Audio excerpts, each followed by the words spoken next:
Good morning. Let us quickly do a recap of the concepts already considered. In the first video, we had done the concept of slope of a line, which was defined to be small m equal to tan theta, which is equal to y2 minus y1 upon x2 minus x1. That is, there are two ways of finding the slope of a line. One or the first way is when the inclination theta is given to us, then we simply find the slope to be tan of theta. Another way is that instead of inclination, if we are given 2 points lying on the line, then the slope is found out to be the ratio of the difference of the two y coordinates to the difference of the corresponding x coordinates. In the next video, we did the concept of finding the conditions of perpendicularity and parallelism of two lines and the angle between the two lines given the slope of the two lines. Okay, and we saw that in case L1 is parallel to L2, we have the slopes have to be equal. The second result was L1 perpendicular to L2 gives us m1 m2 equal to minus 1, or which can also be written as m2 equal to minus 1 upon m1. And the third result was that the angle between the two lines tan alpha is given to be the modulus of m2 minus m1 upon 1 plus m1 m2. And here, because we are using the modulus, this gives us the acute angle, this where alpha is the acute angle between L1 and L2. Clearly, the corresponding obtuse angle will be equal to 180 minus alpha. Okay, so if we are required to find the obtuse angle, we will simply find the acute angle and then subtract that from 180 degree to get the corresponding obtuse angle. Otherwise, unless and until asked, we always report the acute angle only. Now let's do some questions based on these things. Now suppose, now this result, angle between the two, can be used to find the angle between the two lines. That is, suppose we are given the slope of the two lines, we can simply find the angle between the two lines. Or more oftenly, we are required to find the slope of the lines in case the angle and one of the slope is given to us. This is a very important thing. Let's take up one question of this kind. Now suppose, let's take an example that angle between L1 and L2 is given to be 45 degrees or pi by 4, and slope of one line is given to be half. To find m2. Okay, so what we do is, let's substitute over here and solve. So we get tan of alpha equal to m2 minus m1 upon 1 plus m1 m2 with the modulus. Simply substituting, we get alpha is given to be pi by 4, so we get tan of pi by 4 equal to modulus of m2 we write as it is minus m1 is half upon 1 plus m2 into m1. Okay, now but this tan pi by 4 is 1. Now we have to remove the modulus sign, and we know that in order to remove the modulus sign, we have to write both plus and minus. So what we get is m2 minus half upon 1 plus m2 upon 2 is equal to plus minus 1. Now this gives us two values. For one is we have m2 minus half over 1 plus m2 over 2 is plus 1, or we get m2 minus half upon 1 plus m2 over 2 is minus 1. Solving, we get, so what we get is 2m2 minus 1 is 2 plus m2, which gets solved to m2 equal to 3, and here we get 2m2 minus 1 equal to minus 2 minus m2. This gives us, this goes here, 3m2 equal to minus 1, which gives us m2 equal to minus 1 upon 3, and thus we get two values of m, that is m2 can be equal to 3 or minus 1 by 3.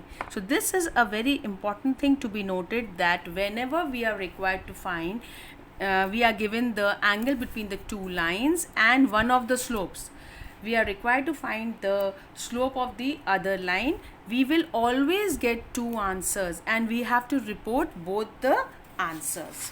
Okay, now another kind of questions which we can get, let us take up one more example using the concept of perpendicular lines. So the example says that we are given line through points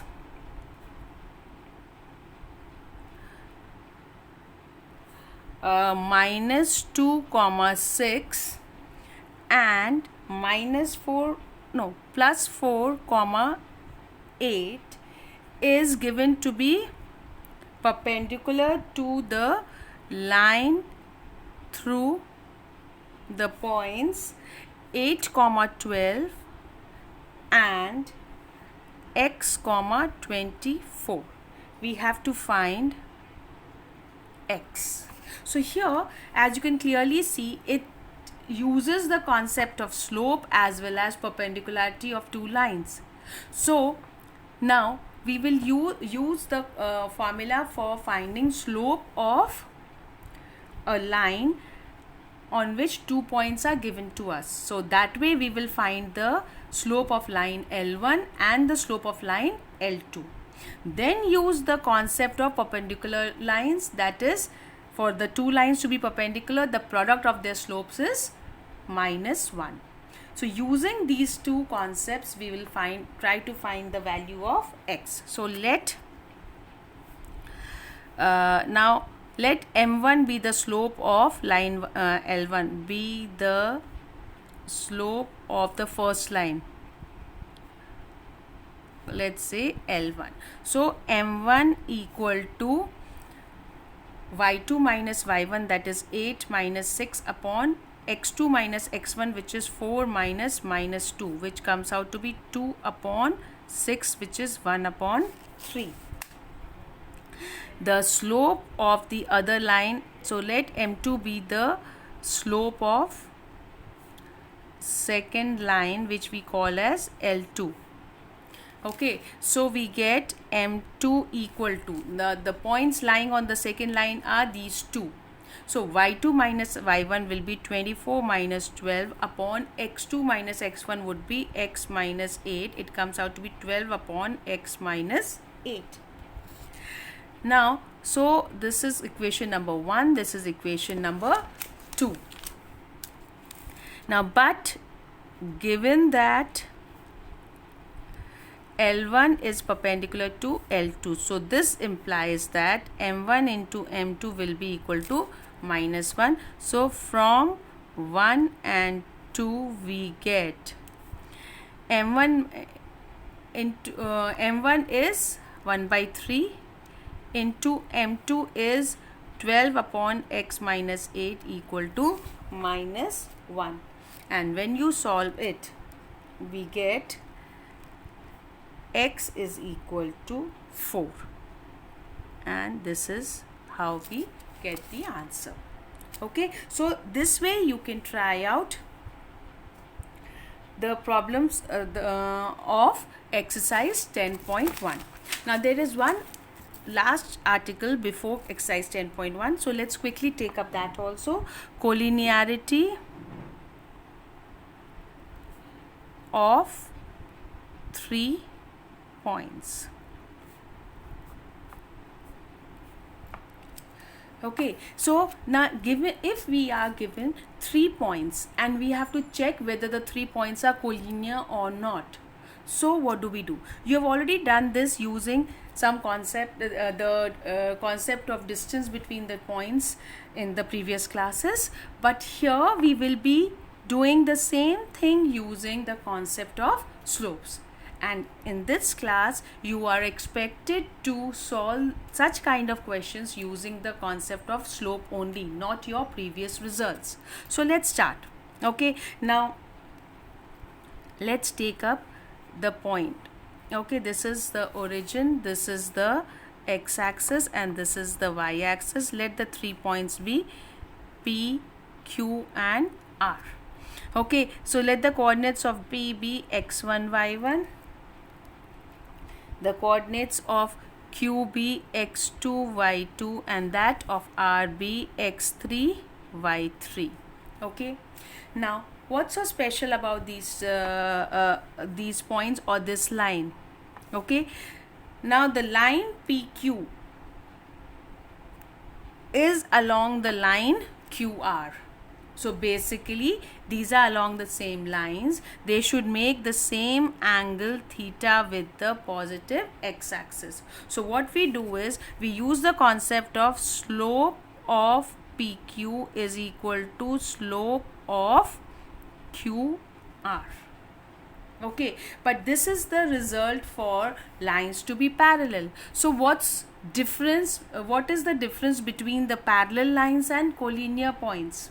Okay, or the line through 3 given points. Now here if you observe, this is the concept of parallel definitely, but something special here that the 2 lines will have one point in common, that is Q, and that makes the 2 parallel lines collinear. Is it clear to all of you? I am again repeating. Given any 3 points, okay, we have to check whether they are collinear or not. By collinear we mean lying along the same line. So ideally the line PQ will make the same angle or inclination with x-axis as the line QR, and so the slope of line PQ should be equal to the slope of the line QR. Okay, so now, but that is the concept for parallel lines. So what's the difference between the lines being parallel and lines being collinear? The difference is that in case of parallel lines we have different points, like we don't have any point in common between the 2 lines, whereas in case of collinear lines one of the points would be common.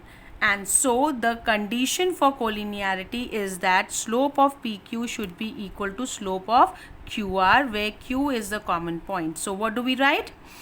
y2 minus y1 upon x2 minus x1 is equal to y3 minus y2 upon x3 upon minus x2.